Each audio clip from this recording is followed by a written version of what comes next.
تماشاوان من و چکان من نوین ابراهیم ج باجار کوبانه و تبلی بولتنی ببه نوین دنباش رو شهری داوی باجار کوبانه چیه ده ایواره درنگی شوه گلک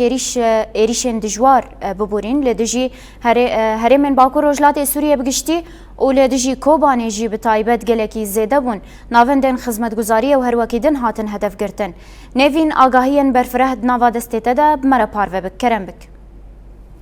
بله دنباش جبوتو همو تماشاوانه شخوه کی تزانین دولت ترکیه داگر کرد به چهار ایوه مهیبا ام بی بو چهار روزنه لسرانسر باکور و رجلاتی سوری به هر دو یعنی هر آوائن شر چه بریا بالافر شر چه بریا تو بارانان و بیسان چه بریان بالافرین خواهیم بی مروف ایریشین خال سر باکور و رجلات سوری بردوامه به تایبت ام بین بناسازی هرمی دیگه هدف شخواد دو جی به بالافر خواهی شر کارگه که چیمان تو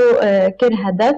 و گره مجتنور تو باران کرد دنابا ایریشین دولت ترکیه داگر کرد لباکور و رجلات سوری دنابا وان ایریشان با کوبانی جی دیگه هدف به تایبت مشتنور حرتم دیگه هدف لعالیه دین هدف گرتنا کارگه ها چیمان تو ده بالافر آخایا شر دمجمیر دهان با به تمامی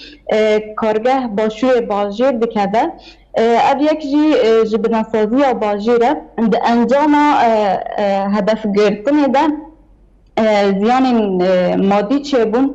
او ایریش دیار دکه که هدف و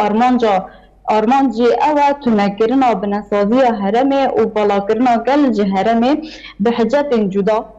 جبلی توباران ناوند باجیر به بالافر شر ده لروج آوا و روجلات باجیر جی ایریش هبون گندن دکاونا بر سینور به اوویسو توباران کرد اف گنجی گنده زور مغار جیشان کوران و قرمو دهاتن بمباران کرن. بله. نوین نهار روشا کوبانی چیه؟ مرا پارو بک روشا کوبانی دما نهاده دما کنهات تبلیبویه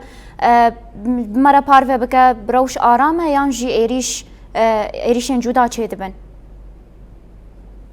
شخاب بریا تبلیغون همون ام در باسی ناو باجیر بون بازار روشا باجیر